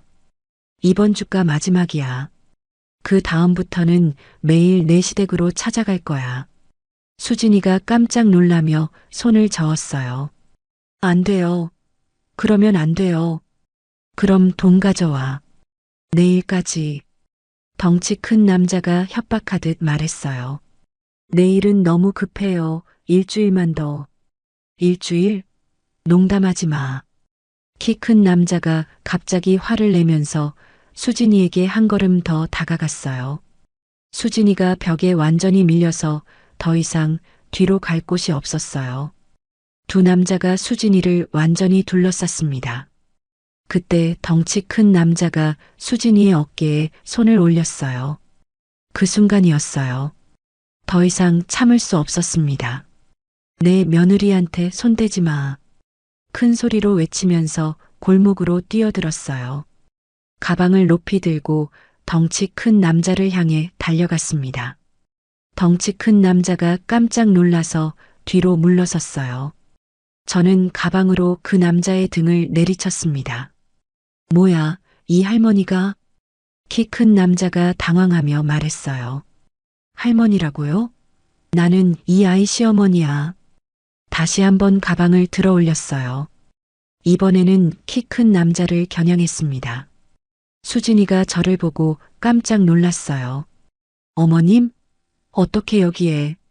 나중에 얘기하자. 지금은 이 사람들부터 정리하고. 두 남자가 서로 눈을 마주치더니 어리둥절해 했어요. 갑자기 시어머니가 나타날 줄은 몰랐던 것 같아요. 아줌마, 이건 가족일이니까 상관하지 마세요. 키 큰 남자가 진정시키려고 했어요. 가족일이라고? 내 며느리를 괴롭히는데 어떻게 상관 안 해? 가방을 다시 들어 올리며 위협했어요. 이 아이는 아무 잘못이 없어요. 아버지가 진 빚을 왜 딸이 갚아야 해요? 법적으로는 그렇죠. 하지만 우리는 그런 소리 하지 마. 너희가 사람이라면 이렇게는 못하지. 목소리가 떨렸지만 단호했어요. 그 애 죄 없어. 그 아버지가 잘못한 거야.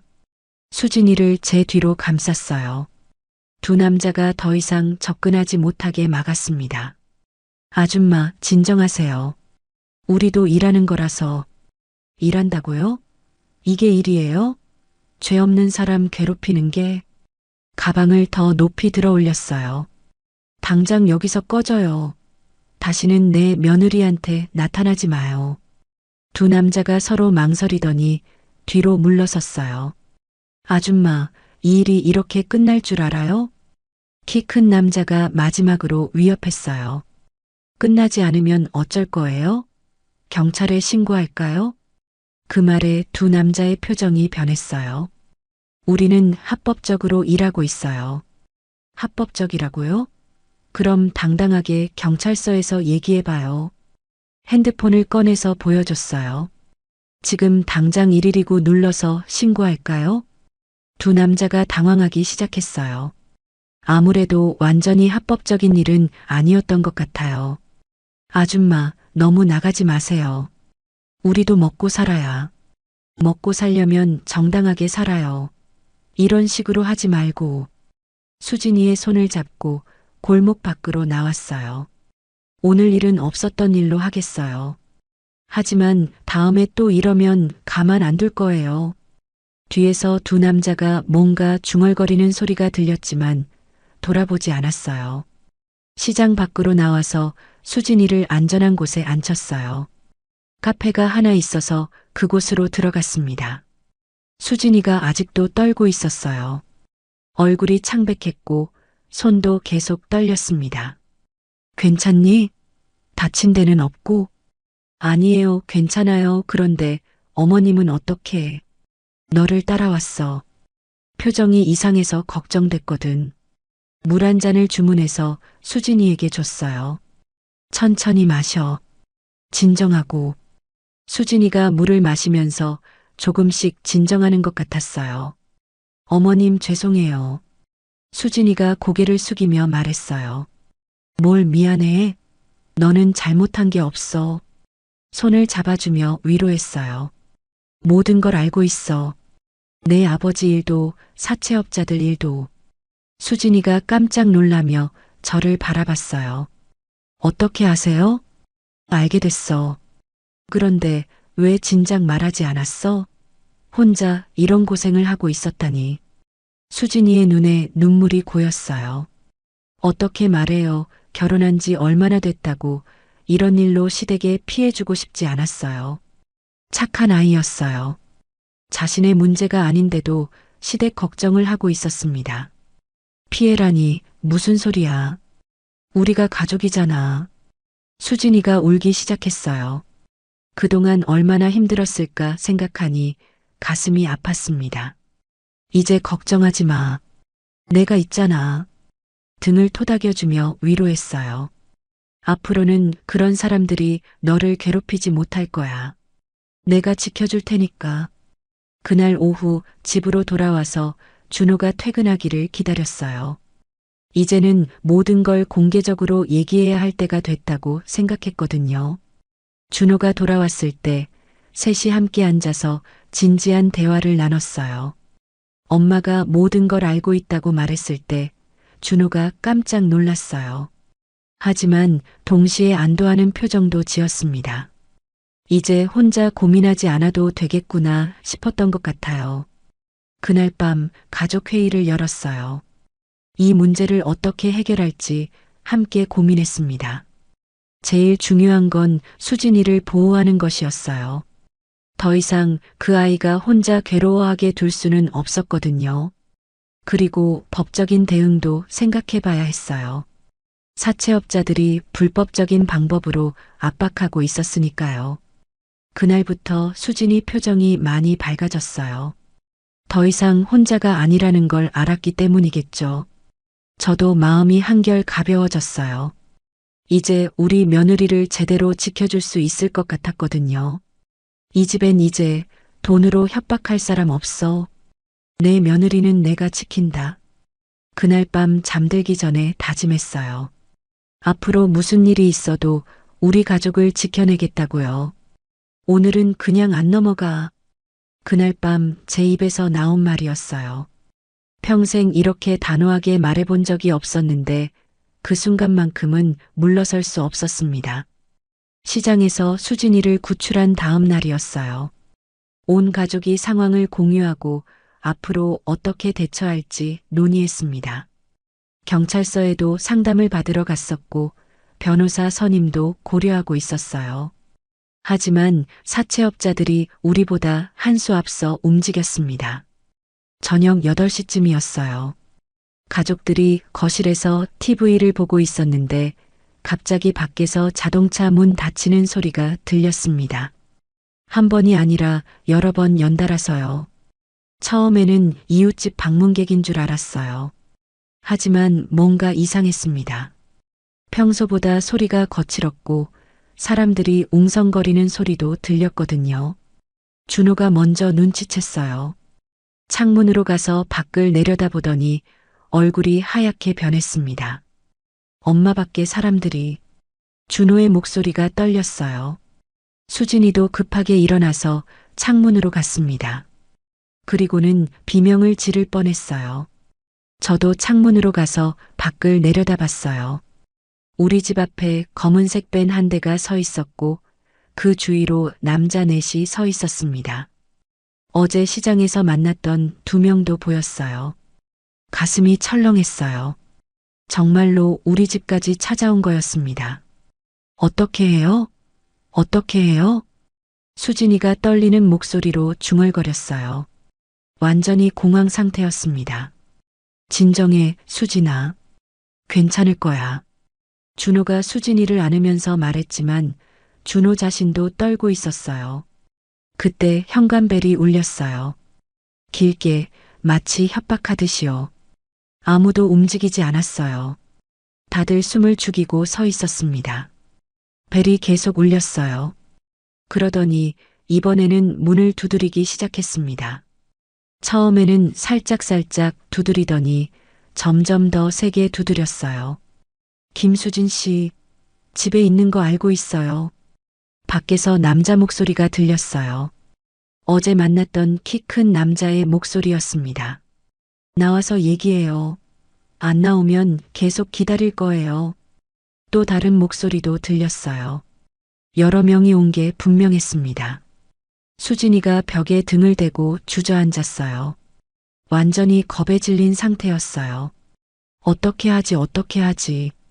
준호가 핸드폰을 꺼내려고 했어요. 아마 경찰에 신고하려는 것 같았습니다. 하지만 저는 다른 생각이었어요. 이 사람들이 우리 집 앞에서 이런 짓을 하다니 참을 수 없었거든요. 잠깐만, 준호야. 준호를 제지하고 현관으로 향했어요.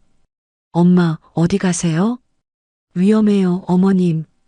준호와 수진이가 급하게 말렸지만 이미 결심한 후였어요. 현관문을 열고 밖으로 나갔어요. 4명의 남자가 우리 집 앞마당에 서 있었습니다. 어제 본 2명 외에 2명이 더 있었어요. 여기서 뭐 하는 거예요? 최대한 당당하게 물어봤어요. 키 큰 남자가 저를 보더니 헛웃음을 쳤어요. 어제 그 아줌마네. 김수진 씨 시어머니죠? 그래요. 그래서 여기서 뭐 하느냐고 물어보는 거예요. 김수진 씨하고 얘기 좀 하려고요. 나와달라고 해주세요. 안 돼요. 우리 며느리는 여러분하고 할 얘기 없어요. 가슴을 펴고 단호하게 말했어요. 아줌마, 이건 우리 일이니까 끼어들지 마세요.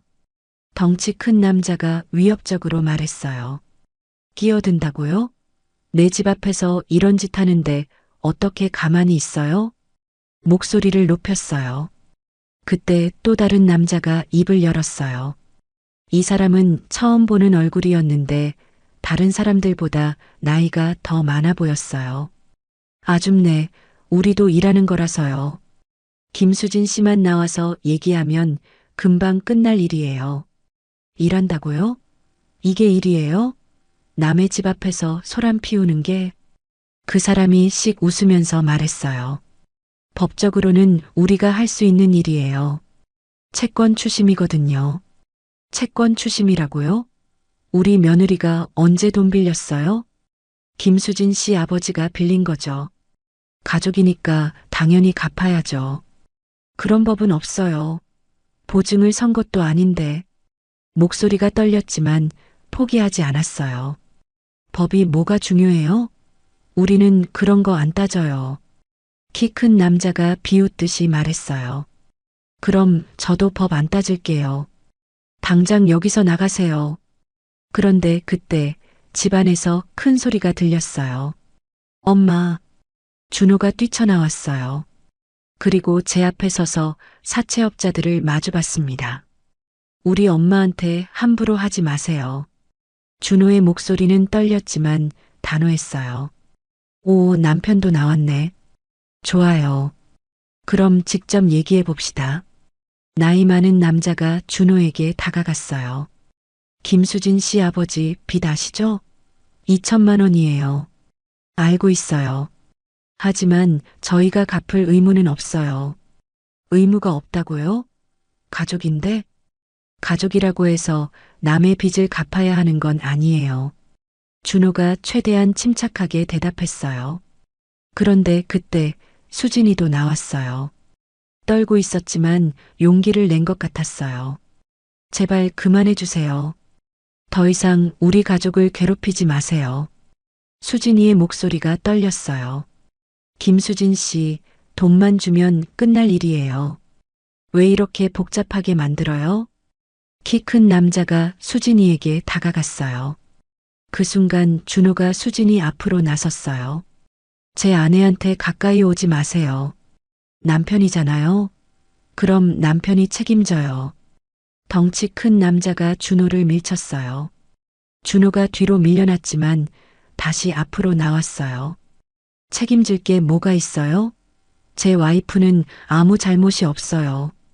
잘못이 없다고요? 아버지 빚을 모르는 척하는 게 잘못 아니에요? 나이 많은 남자가 화를 내기 시작했어요. 분위기가 점점 험악해졌어요. 4명의 남자들이 우리 가족을 둘러쌌습니다. 그때 키 큰 남자가 갑자기 수진이에게 손을 뻗었어요. 아니야. 준호가 몸을 던져서 수진이를 감쌌어요. 그리고 자신이 대신 밀쳐졌습니다. 준호가 바닥에 넘어졌어요. 그 모습을 보는 순간 머릿속이 하얘졌습니다. 내 아들한테 손대지 마. 소리를 지르며 키 큰 남자에게 달려갔어요. 하지만 4명을 상대하기에는 저희가 너무 약했어요. 더 위험한 상황이 될 것 같았습니다. 그때 생각난 게 핸드폰이었어요. 급하게 주머니에서 꺼내서 112구를 눌렀어요. 뭐 하는 거예요? 덩치 큰 남자가 핸드폰을 빼앗으려고 했어요. 경찰 신고해요. 집 앞에서 폭력 휘두르는 사람들 신고한다고요. 큰 소리로 외쳤어요. 신고라고요? 우리는 합법적으로 일하고 있어요. 키 큰 남자가 당황하며 말했어요. 합법적이라고요? 그럼 경찰한테 와서 확인해 보라고 하세요. 전화가 연결되었어요. 여보세요, 112구예요? 신고할 게 있어요. 전화를 받은 경찰관에게 상황을 설명했어요. 주소도 정확히 알려줬습니다. 사채업자 넷이 저희 집 앞에서 협박하고 있어요. 아들도 밀쳐서 넘어뜨렸고요. 그 말을 들은 사채업자들의 표정이 변했어요. 아줌마, 너무 나간 거 아니에요? 나이 많은 남자가 당황하며 말했어요. 나간 게 아니라 당연한 거예요. 집 앞에서 폭력 휘두르는 사람들을 신고하는 게 뭐가 잘못돼요? 전화를 끊고 단호하게 말했어요. 곧 경찰 올 거예요.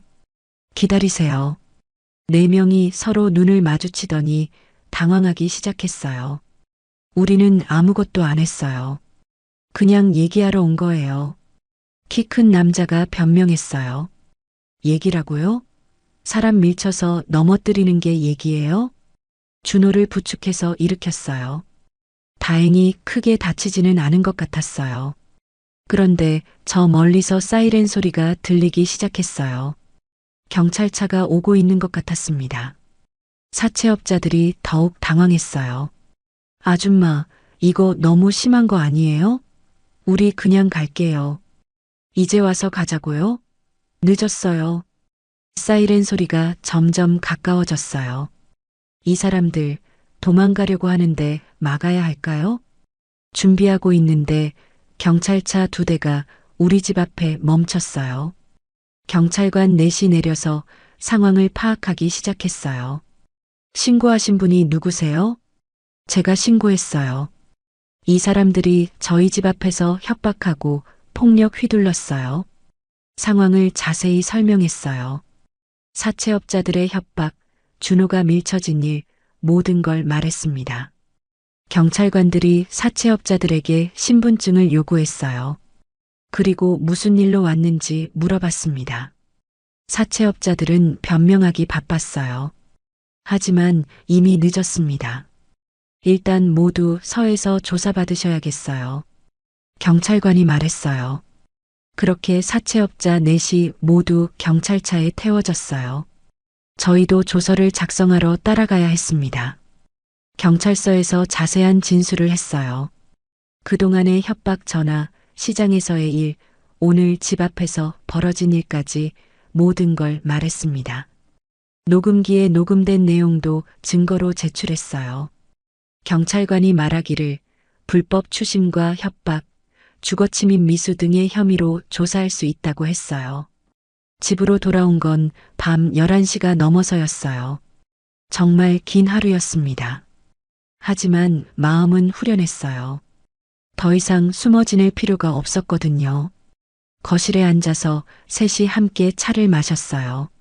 수진이의 얼굴에 처음으로 평화로운 표정이 떠올랐습니다. 이제 정말 괜찮을까요? 수진이가 조심스럽게 물어봤어요. 괜찮을 거야. 이제 우리가 당당하잖아. 준호가 수진이의 손을 잡으며 말했어요. 그래, 이제는 내 며느리는 내가 지킨다. 그날 밤 오랜만에 집안이 조용했어요.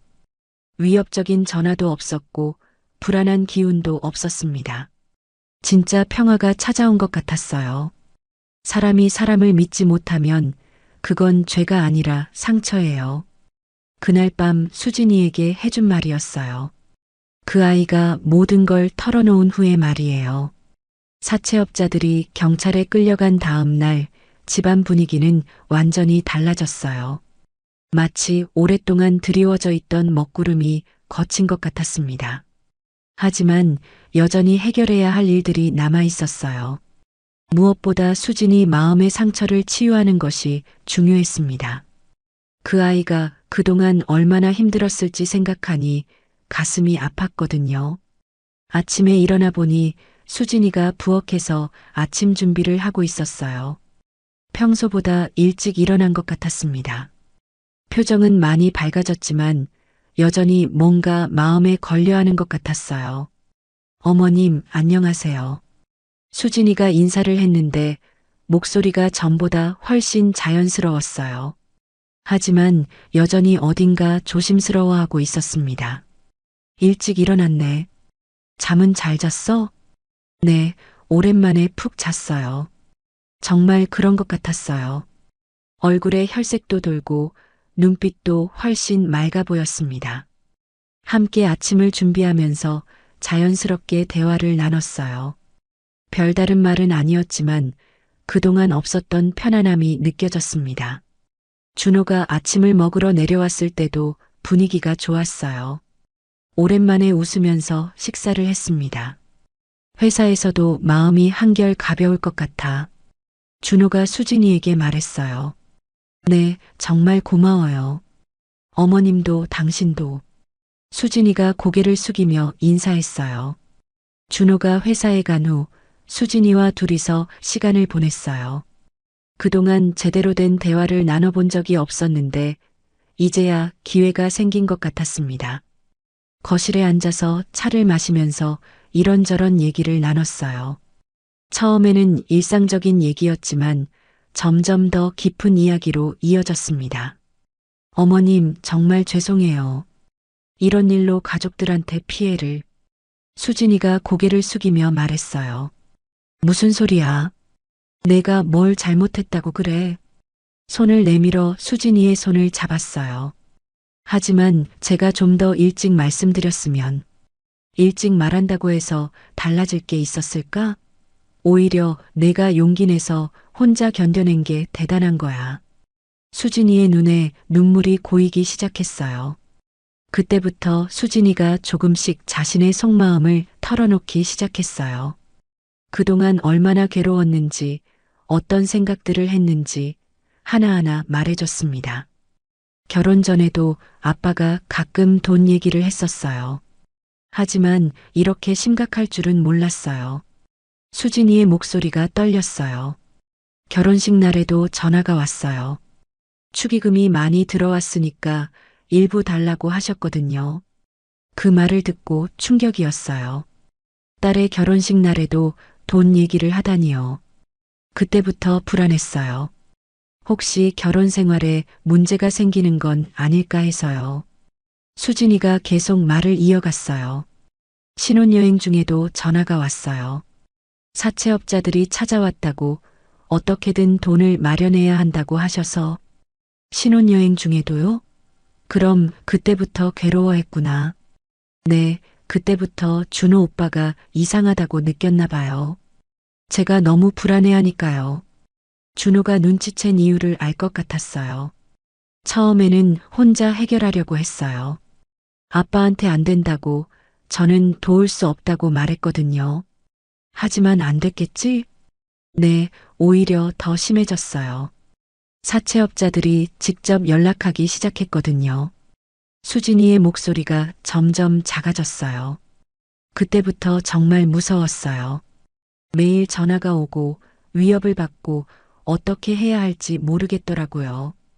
그럴 때 우리한테 말했으면 됐잖아. 어떻게 말해요? 결혼한 지 한 달도 안 됐는데 갑자기 2천만 원이 필요하다고 어떻게 말해요? 수진이가 울먹이며 말했어요. 그래도 가족인데 뭘. 가족이라고 해도 저는 아직 진짜 가족이 된 것 같은 느낌이 안 들었어요. 그 말을 듣고 가슴이 아팠어요. 그동안 제가 수진이를 진짜 가족으로 받아들이지 못했구나 싶었거든요. 준호 오빠가 알게 된 건 2주 전이에요. 제가 전화 받는 걸 우연히 들었거든요. 그때 준호가 어떻게 반응했어? 처음에는 화를 냈어요. 왜 진작 말하지 않았냐고요. 하지만 금세 미안하다고 하더라고요. 준호다운 반응이었어요. 그 다음부터는 둘이서 고민했어요. 어떻게 해결할지, 어머님한테 말할지 말지. 말하기 어려웠겠다. 네, 너무 어려웠어요. 시댁에 이런 부담을 주고 싶지 않았거든요. 수진이가 계속 자신의 마음을 털어놨어요. 그 과정에서 그 아이가 얼마나 착하고 순진한지 알 수 있었습니다. 가장 힘들었던 건 혼자라는 생각이었어요. 아무도 제 편이 없다는 느낌이었거든요. 그 말을 듣고 더 이상 참을 수 없었어요. 의자에서 일어나 수진이 옆에 앉았어요. 그리고 그 아이를 꼭 안아줬습니다. 이제 혼자가 아니야. 엄마가 있잖아. 수진이가 제 품에서 울기 시작했어요. 그동안 참았던 모든 게 한꺼번에 터져 나오는 것 같았습니다. 한참을 그렇게 있었어요. 수진이가 울고 저는 등을 토닥여주면서 위로했습니다. 울음이 그치자 수진이가 조용히 말했어요. 어머님 정말 고마워요. 처음으로 진짜 가족이 된 것 같아요. 그 말을 듣고 눈물이 났어요. 그동안 제가 얼마나 서먹하게 대했는지 반성이 되었거든요. 넌 잘못한 게 없어. 가장 약한 사람이 죄를 대신 짊어졌을 뿐이야. 수진이가 고개를 끄덕였어요. 이제 정말 모든 걸 말할 수 있을 것 같아요. 그때부터 수진이가 더 자세한 얘기를 해줬어요. 그동안 어떤 협박을 받았는지, 얼마나 무서웠는지, 모든 걸 솔직하게 털어놨습니다. 가장 무서웠던 건 시댁에 피해가 갈까 봐서였어요. 정말로 여기까지 찾아올 줄은 몰랐거든요. 어제 정말 놀랐겠다. 네, 하지만 어머님이 나서주셔서 정말 든든했어요. 수진이의 얼굴에 웃음이 떠올랐어요. 앞으로는 무슨 일이 있어도 혼자 끙끙 앓지 마. 바로 말해. 네, 그럴게요. 점심을 함께 준비하면서도 계속 대화를 나눴어요. 이제는 정말 자연스러웠습니다. 마치 오래전부터 모녀지간이었던 것처럼요. 수진이가 갑자기 말했어요. 어머님, 제가 앞으로 어떻게 해야 할까요? 아빠한테는 어떻게 해야 하고요? 그 질문에 잠깐 생각해 봤어요. 정말 어려운 문제였거든요. 일단은 거리를 두는 게 좋을 것 같아. 내 아버지가 변하기 전까지는. 네, 저도 그렇게 생각해요. 더 이상 휘둘리고 싶지 않아요. 수진이의 목소리에 의지가 느껴졌어요. 그리고 법적으로도 대응할 생각이야. 변호사 선임해서 제대로 해결하자. 정말 그렇게 해주실 거예요? 당연하지. 우리 딸인데. 그 말을 하는 순간 수진이의 눈에서 눈물이 다시 흘렀어요. 하지만 이번에는 슬픈 눈물이 아니었습니다. 어머님 정말 고마워요. 수진이가 제 손을 꼭 잡았어요. 오후에 준호가 일찍 들어왔어요. 아마 집안 상황이 걱정되어서 그런 것 같았습니다. 집에 들어서자마자 분위기가 많이 좋아진 걸 느꼈나 봐요. 안도하는 표정을 지었습니다. 어떻게 지냈어요? 준호가 물어봤어요. 수진이가 모든 걸 털어놨어. 이제 정말 가족이 됐다. 그 말을 듣고 준호가 환하게 웃었어요. 정말 다행이에요. 그동안 너무 걱정했거든요. 저녁을 준비하면서도 분위기가 좋았어요. 세 사람이 함께 부엌에서 일하면서 웃고 떠들었습니다. 오랜만에 진짜 가족 같은 느낌이었어요. 저녁을 먹으면서 앞으로의 계획에 대해 얘기했어요. 법적 대응, 수진이 아버지와의 관계 정리, 새 아파트 입주 준비 등등. 무엇보다 수진이의 마음 치유가 중요했어요. 그동안 받은 상처가 쉽게 아물지는 않을 테니까요. 시간이 좀 걸리겠지만 천천히 회복해 나가자. 수진이가 고개를 끄덕였어요. 이제 정말 새 출발할 수 있을 것 같아요. 그날 저녁 설거지를 함께 하면서 수진이가 갑자기 말했어요. 엄마, 정말 고마워요. 갑자기 엄마라고 불러서 깜짝 놀랐어요. 그동안 계속 어머님이라고 했었거든요. 엄마라고 불러줘서 고마워. 눈물이 날 것 같았어요. 이제 정말 엄마 같아요. 제 친엄마도 이렇게 해주셨을 것 같아요. 수진이의 친어머니는 일찍 돌아가셨다고 했었어요. 아마 많이 그리웠을 거예요. 이제부터는 내가 내 엄마야. 꼭 안아주며 말했어요. 그날 밤 오랜만에 집안이 평화로웠어요. 불안한 기운도 없었고 걱정스러운 마음도 없었습니다. 위층에서 들리는 소리도 달랐어요. 웃음소리도 들렸고 행복한 대화 소리도 들렸습니다. 잠들기 전에 생각했어요. 드디어 우리가 진짜 가족이 됐구나. 그동안 어색했던 며느리가 아니라 진짜 딸이 생긴 기분이었어요. 수진이도 더 이상 혼자가 아니었어요. 이제는 든든한 가족이 뒤에서 지켜주고 있었거든요. 그날 밤 정말 오랜만에 푹 잤어요. 마음이 편해서 그런지 아침까지 한 번도 깨지 않았습니다. 꿈속에서도 웃고 있었어요. 수진이와 준호, 그리고 저 세 사람이 함께 웃고 있는 꿈이었습니다. 이제 정말 새로운 시작이구나 싶었어요. 햇살이 식탁 위로 부서져 내릴 때 비로소 알았습니다. 진짜 가족이란 피로 이어진 것이 아니라 마음으로 이어진 것이라는 거요. 새 아파트 입주를 하루 앞둔 아침이었어요. 석 달 동안 함께 살았던 시간이 마지막 날을 맞이하고 있었습니다. 그런데 이상하게 아쉬운 마음이 들었어요. 처음 수진이와 준호가 집에 들어왔을 때는 언제 나가나 싶었는데 이제는 헤어지기가 싫어졌습니다. 진짜 가족이 되고 나니까 더욱 그랬어요. 어제부터 이삿짐을 정리했어요. 수진이가 정말 깔끔하게 정돈해서 별로 어수선하지도 않았습니다. 오히려 너무 깨끗하게 정리해놔서 벌써 떠난 것 같은 느낌이 들었어요. 오늘 오후에는 이사차가 와서 짐을 옮길 예정이었어요. 그러면 저녁에는 새 집에서 첫날 밤을 보내게 되겠죠. 아침에 일어나서 부엌으로 내려왔는데 수진이가 벌써 일어나 있었어요. 뭔가 특별한 아침을 준비하고 있는 것 같았습니다.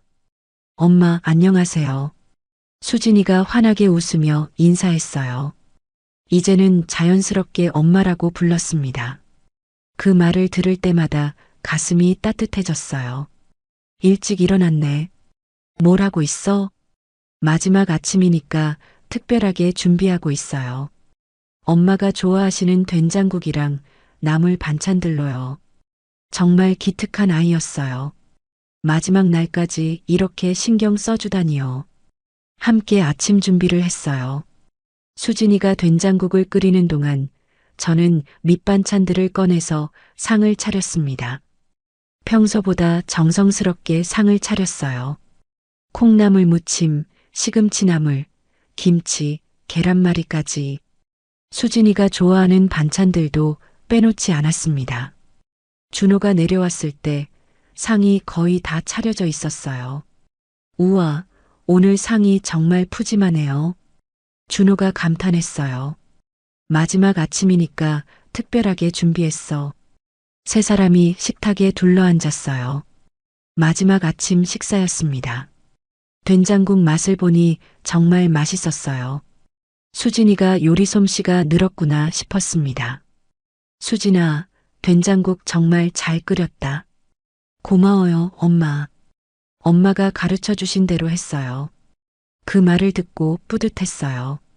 제가 가르쳐 준 대로 요리를 하다니 정말 며느리 같지 않고 딸 같았습니다.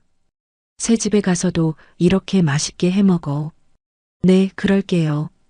가끔 엄마도 새 집으로 놀러 오세요. 당연하지. 자주 갈 거야. 식사를 하면서 자연스럽게 대화를 나눴어요. 새집 얘기, 앞으로의 계획, 이런저런 일상적인 이야기들이었습니다. 하지만 그 일상적인 대화가 더 소중하게 느껴졌어요. 이제는 정말 가족처럼 편안하게 얘기할 수 있게 됐거든요. 그런데 문득 수진이가 진지한 표정을 지었어요. 엄마, 정말 고마워요. 처음 왔을 때는 어떻게 해야 할지 몰라서 너무 힘들었는데. 무슨 소리야? 엄마가 미안하지. 처음에 너를 제대로 챙겨주지 못해서. 아니에요. 엄마가 없었으면 저는 정말 어떻게 됐을지 몰라요. 수진이의 목소리가 떨렸어요. 특히 사채업자들 일 때는 정말 무서웠거든요. 그런데 엄마가 나타나서 저를 지켜주셨을 때 처음으로 진짜 가족이 된 것 같았어요. 그 말을 듣고 눈물이 날 뻔했어요. 이제는 내 딸이야. 그 집 빚도 내 잘못도 아니야. 준호도 거들었어요. 그래, 이제 우리가 진짜 가족이니까 무슨 일이 있어도 함께 해결하자. 세 사람이 마주보며 웃었어요. 정말 행복한 순간이었습니다. 아침을 다 먹고 나서도 한동안 식탁에 앉아 있었어요. 아무도 자리를 뜨려고 하지 않았습니다. 마지막 시간을 조금이라도 더 함께 보내고 싶었거든요. 창문으로 햇살이 들어오고 있었어요. 따뜻한 봄 햇살이 식탁 위를 비추고 있었습니다. 정말 평화로운 아침이었어요. 그동안의 모든 고생과 걱정이 다 사라진 것 같았습니다. 오전에는 마지막 짐 정리를 도와줬어요. 수진이 혼자서는 힘들 것 같아서 함께 했습니다. 옷들을 박스에 넣으면서도 이런저런 얘기를 나눴어요. 이 옷은 언제 샀다. 저 옷은 준호가 선물해줬다. 그런 소소한 이야기들이었습니다. 하지만 그런 소소한 이야기들이 더 소중했어요. 이제는 정말 가족이니까 이런 얘기들을 자연스럽게 나눌 수 있게 됐거든요. 점심때가 되자 수진이가 간단하게 라면을 끓였어요. 이사 날이니까 간단하게 먹어요. 그런데 그 간단한 라면이 더 맛있게 느껴졌어요. 함께 먹는다는 것 자체가 행복했거든요. 오후 2시쯤 이사차가 왔어요. 아저씨 둘이 와서 짐을 옮기기 시작했습니다. 생각보다 짐이 많지 않아서 금방 끝날 것 같았어요. 1시간 정도면 다 옮길 수 있을 것 같았습니다. 짐을 옮기는 동안 수진이와 함께 새 집을 보러 갔어요. 걸어서 10분 거리에 있는 아파트였습니다. 새 집은 정말 예뻤어요. 깨끗하고 밝고 신혼부부가 살기에 딱 좋은 크기였습니다. 여기서 행복하게 살아. 수진이가 집을 둘러보면서 환하게 웃었어요. 네, 엄마 덕분에 정말 행복하게 살 수 있을 것 같아요. 이사가 다 끝난 건 오후 4시쯤이었어요. 생각보다 빨리 끝났습니다. 짐 정리는 내일부터 천천히 하기로 했어요. 오늘은 이사만 하는 걸로 하고요. 그런데 수진이가 갑자기 제안했어요. 엄마, 저희가 나가기 전에 마지막으로 함께 저녁 한 번 더 먹어요. 좋은 생각이야. 뭘 해 먹을까? 된장찌개 어때요? 엄마가 끓여주신 첫 번째 음식이었거든요. 그래, 된장찌개 끓이자. 함께 시장에 가서 장을 봤어요. 된장찌개 재료와 몇 가지 반찬 재료를 샀습니다. 시장에서 수진이와 함께 쇼핑하는 것도 즐거웠어요. 이제는 정말 모녀지간 같았거든요. 저녁 준비를 함께 했어요. 수진이가 된장찌개를 끓이고 저는 반찬을 준비했습니다. 부엌에서 함께 요리하면서도 계속 웃고 떠들었어요. 정말 행복한 시간이었습니다. 준호가 회사에서 돌아왔을 때 집안에 구수한 된장찌개 냄새가 가득했어요. 우와, 된장찌개 냄새다. 정말 오랜만이네요. 준호가 반가워했어요. 마지막 저녁이니까 특별하게 준비했어. 세 사람이 식탁에 둘러앉았어요. 지난 석 달 동안 가장 행복한 식사 시간이었습니다. 된장찌개를 떠먹으면서 준호가 말했어요. 엄마, 이젠 정말 행복해요. 그 말을 듣고 가슴이 벅찼어요. 나도 행복해. 너희 덕분에. 수진이도 거들었어요. 저도 정말 행복해요. 진짜 가족이 생긴 것 같아서요. 세 사람이 함께 웃었어요. 창문으로 들어오는 석양빛이 식탁을 따뜻하게 비추고 있었습니다. 식사를 마치고 설거지를 함께 했어요. 마지막이라고 생각하니 더 아쉬웠습니다. 설거지를 다 하고 나서 거실에 앉아서 차를 마셨어요.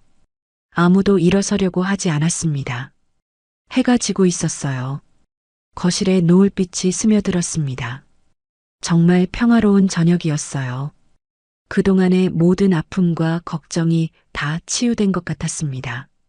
8시쯤 되자 수진이와 준호가 일어났어요. 이제 진짜 가야겠어요. 아쉬웠지만 보내줘야 했어요. 현관에서 작별 인사를 했어요. 수진이가 저를 꼭 안아줬습니다. 엄마, 정말 고마워요. 평생 잊지 않을게요. 나도 고마워. 내 진짜 딸이 되어줘서. 준호도 인사했어요. 엄마, 그동안 고생 많으셨어요. 이제 편히 지내세요. 무슨 고생이야. 너희가 있어서 행복했어. 두 사람이 나가고 나니 집이 갑자기 조용해졌어요. 하지만 쓸쓸하지는 않았습니다. 마음이 따뜻했거든요. 그날 밤 남편과 함께 차를 마시면서 그동안 일을 되돌아봤어요. 처음에는 정말 어색했는데 이제는 진짜 딸 같아. 나도 그래. 수진이가 진짜 우리 딸이 된 것 같아. 남편도 수진이를 많이 좋아하게 됐어요. 힘든 일도 있었지만 결국에는 좋은 결과가 됐네. 그래, 덕분에 우리 가족이 더 단단해진 것 같아. 그날 밤 잠들기 전에 창문을 열었어요. 시원한 바람이 들어왔습니다. 멀리 수진이와 준호가 사는 아파트가 보였어요. 불이 켜져 있었습니다. 새 집에서 첫날 밤을 보내고 있겠죠. 마음이 뿌듯했어요. 우리 아이들이 이제 정말 행복하게 살 수 있을 것 같았거든요. 그리고 저도 행복했어요. 진짜 딸을 얻었으니까요. 다음 날 아침 일찍 수진이에게서 문자가 왔어요. 엄마, 새 집에서 첫 아침이에요. 엄마가 가르쳐 주신 된장국 끓여서 먹고 있어요. 정말 맛있어요. 사랑해요. 그 문자를 보고 눈물이 났어요. 행복한 눈물이었습니다. 바로 답장을 보냈어요. 우리 딸 행복하게 잘 살아. 엄마도 사랑해. 그날 오후에 수진이네 새 집에 놀러 갔어요. 집들이 선물로 화분을 들고 갔습니다. 새 집은 정말 예뻤어요. 수진이와 준호가 정성스럽게 꾸며놨더라고요. 엄마, 어서 오세요. 수진이가 환하게 웃으며 맞아줬어요. 집이 정말 예쁘다. 너희가 잘 꾸며놨네. 함께 차를 마시면서 새 집 구경을 했어요. 정말 따뜻하고 아늑한 집이었습니다. 거실에는 저희 가족 사진도 걸려 있었어요. 얼마 전에 같이 찍었던 사진이었습니다. 그 사진을 보니 가슴이 벅찼어요. 정말 가족 같았거든요. 저녁 때까지 새 집에 있다가 왔어요. 수진이가 저녁까지 차려줬습니다. 집에 돌아오는 길에 생각했어요. 정말 행복한 하루였다고요. 그날 밤 일기를 썼어요. 오랜만에 쓰는 일기였습니다. 오늘 우리 수진이 새 집에 갔다. 정말 예쁜 집이다. 수진이가 행복해하는 모습을 보니 나도 행복하다. 진짜 딸을 얻은 것 같다. 일기를 쓰고 나니 마음이 더 편해졌어요. 이제 정말 새로운 시작이구나 싶었습니다. 며칠 후 수진이가 또 놀러 왔어요. 이번에는 손수 만든 반찬을 들고 왔습니다. 엄마, 제가 만든 김치예요. 맛보세요. 김치를 맛보니 정말 맛있었어요. 제가 가르쳐 준 대로 잘 담갔더라고요. 우리 딸 김치도 잘 담그네. 엄마가 가르쳐 주신 대로 했어요. 그날부터 수진이가 자주 놀러 오기 시작했어요. 며칠에 한 번씩은 꼭 왔습니다. 때로는 반찬을 해다 주고 때로는 그냥 얼굴 보러 왔어요. 정말 친딸 같았습니다. 준호도 가끔 함께 왔어요. 부부가 함께 오면 더 좋았습니다. 석 달 후 수진이가 기쁜 소식을 가져왔어요. 엄마, 저 임신했어요. 정말 기뻤어요. 우리 가족에게 새 생명이 올 거라니요. 축하해, 우리 딸. 꼭 안아주며 축하했어요. 이제 정말 완전한 가족이 되는구나 싶었습니다. 그날 저녁 남편과 함께 수진이 임신 소식을 나눴어요. 이제 할머니가 되는구나. 벌써부터 설레요. 두 사람 다 정말 기뻤어요. 9개월 후 수진이가 예쁜 딸을 낳았어요. 정말 예쁜 아기였습니다. 병원에 가서 아기를 처음 봤을 때 눈물이 났어요. 정말 감동적이었거든요. 수진이가 말했어요. 엄마, 이 아이 이름 지어주세요. 정말 영광이었어요. 첫 손녀의 이름을 제가 짓게 되다니요. 한솔이 어때? 한 그루의 소나무처럼 곱고 바르게 자라라는 뜻으로. 좋아요, 엄마. 한솔이로 해요. 그렇게 한솔이가 우리 가족이 됐어요. 지금 한솔이는 돌이 지났어요. 정말 예쁘게 자라고 있습니다. 수진이는 정말 좋은 엄마가 됐어요. 아이를 정성스럽게 키우고 있습니다. 가끔 한솔이를 데리고 놀러 와요. 그럴 때마다 집안이 환해집니다. 한솔아, 할머니한테 와봐. 한솔이가 저에게 달려올 때마다 가슴이 벅차요. 지금 생각해보면 그때 수진이가 우리 집에 들어온 게 정말 잘된 일이었어요. 처음에는 힘들고 어려운 일들이 많았지만 결국에는 진짜 가족이 될 수 있었거든요. 이제 울지 마. 너도 나도 이제 다시 시작이야. 그때 수진이에게 했던 말이 아직도 기억나요. 정말로 다시 시작이었어요. 모든 게 새로워졌고 모든 게 행복해졌습니다. 가족이라는 건 정말 소중한 것 같아요. 피로 이어진 가족도 좋지만 마음으로 이어진 가족이 더 따뜻한 것 같습니다. 수진이와 저는 그런 가족이 됐어요. 서로 아끼고 사랑하는 진짜 모녀가 됐습니다. 앞으로도 계속 이렇게 행복하게 살 거예요. 우리 가족 모두가요.